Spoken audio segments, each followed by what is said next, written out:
Welcome back to the Hive Doctor, your beekeeping mentor. I'm going to try to take some guesswork out of beekeeping for you today.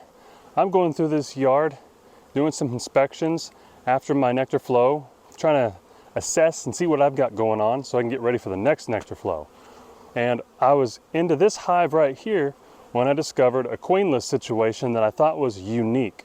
Not only did they not have any brood, but they did have a lot of something else that I'm going to show you in this video, as well as show you how to fix it. So stick around.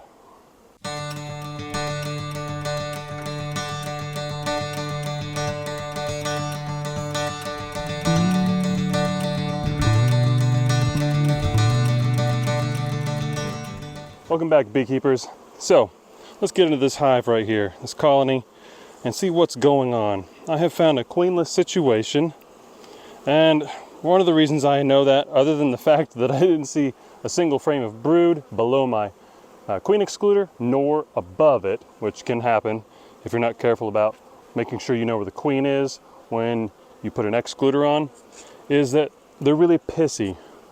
But that probably also has something to do with our rain that's been off and on today. And normally I wouldn't get into a hive like this on a rainy day, but we've also had sun and I was bored, so I wanted to get out here and do something.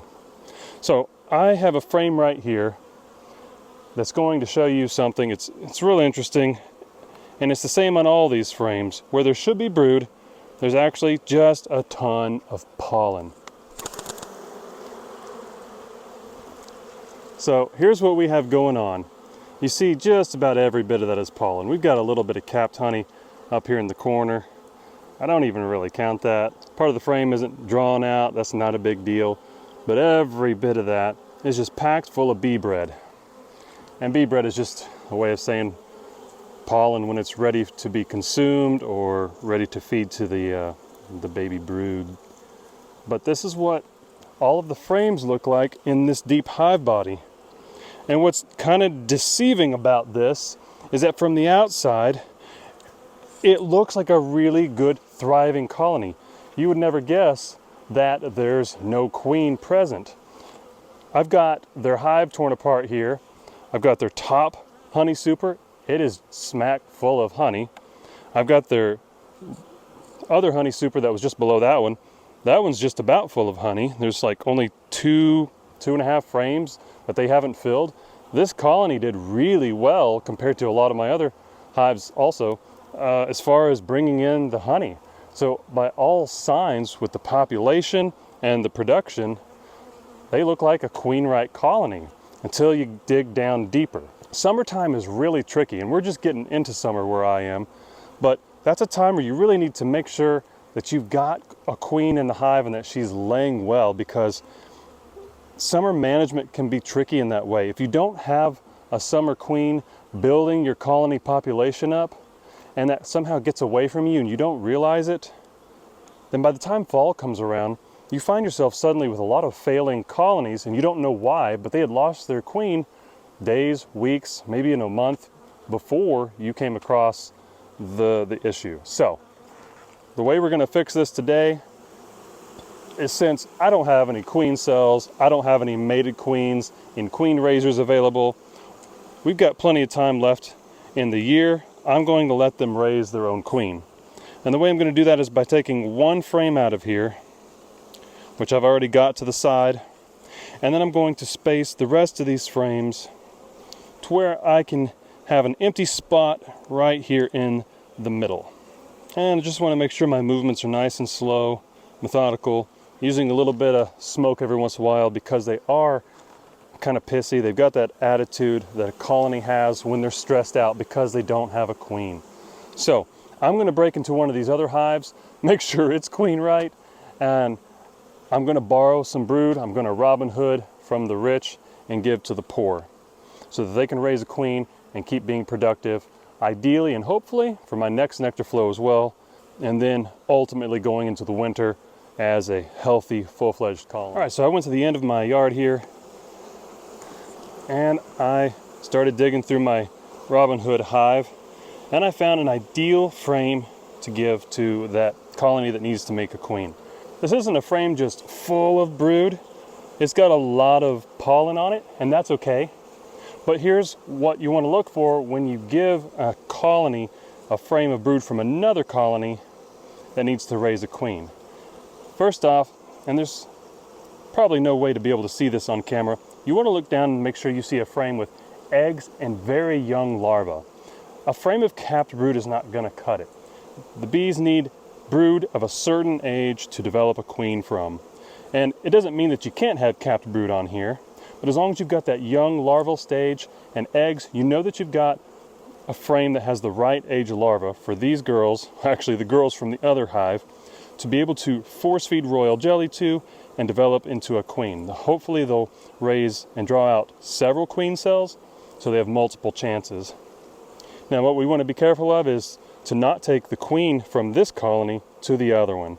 And I don't really need the workers either. That other hive has plenty in its population. So I'm going to do a shake. And with the few bees that are left on here, I could either brush them or I could just scan quickly and see if I've got the queen. I don't. I'm going to do another little shake. And so now we're going to go give this one to the colony in need. But first, just so things are fair and I can do one thing at a time, I'm going to put this frame in there that I got from the other colony so that I can have full frames in both boxes. So that was a frame of pollen and food. And at the same time, seeing eggs in this colony has verified that I have a laying queen in here. So I'm going to close them up. I've already got my honey super here with queen excluder stuck to the top of it. I will be coming through and moving the excluders down, but that's not a task for today. All right, that way, now this one is finished up. Let's move on to the next. So here's the frame that's being donated from that other colony. It's the one that we've got the young larvae and eggs on. And I'm just going to slide this down into the hole I created. And they should immediately recognize that they've got the things to be able to start making a queen with. So the only thing left to do with this is to smoke them down a little bit so I can put their excluder back on. And since this is queenless, I don't have to worry about knowing where the queen is. I'm containing the brood below this. So ideally when the queen goes off on a mating flight and returns, she'll come to the deep hive body box and stay down below that excluder. Of course, that's something I want to double check in a few weeks. So I'm going to now take my honey super that still needs frames drawn out and honey put in it, and I'm going to put that first, because by sandwiching this box between the brood chamber and a box of honey that's already full, it encourages the bees to go ahead and finish filling this out with the resources coming in. Oh, that's a good heavy one. Okay. And I also know what I've got to harvest, at least from the hives I've been through today. So we're going to cap that off with their quilting box and call that done for the day. So after I did all that, fixed it up, it dawned on me as I was driving away, something I failed to say, and I want to tell you guys now. Notice that all those frames in what should have been the brood chamber full of brood, but was actually full of pollen instead. There wasn't even capped brood in there. There wasn't capped brood on a single frame. And what that indicates is how long it's been since they had a laying queen. Because even if a queen died, let's say 3 days after laying an egg, you're still gonna find brood in there for some time, since it takes 21 days for workers and 24 days for drones to emerge as fully grown adults. So the fact that I didn't have any brood at all meant that they've been out without a queen for some time. So when you see that, you definitely want to try to fix the situation ASAP. Now most of you know that I don't really like to gear up, but with a queenless situation and it having rained a little bit today, I didn't want to take any chances, so I got my pullover veil. It's nice and easy and quick to put on. I still get stung occasionally in the areas I'm exposed. Don't forget to just always gear up to your comfort level. I can take a few stings in the arms. I've already taken some stings in my hands this morning, so I didn't want any more. That's why I've got my Apis tactical gloves on. You can find those in the description below. These are the minimalist ones. They also have the ones with the longer cuffs that are ventilated. They're really cool. They're great gloves. I've got 3 pair myself, and I'll never go back to any other kind as long as they keep coming out with the quality that they do. Anyways, enough about that. If you have any questions about helping a colony raise a queen from scratch, let me know in the comments below. I'd love to hear what you think and maybe what you've even tried and what's worked for you. There's so many ways of helping a colony raise a queen, making splits. This is almost like making a split. It was just actually not, because it was a queenless situation, but the situation was similar in how we gave them something to make a queen from.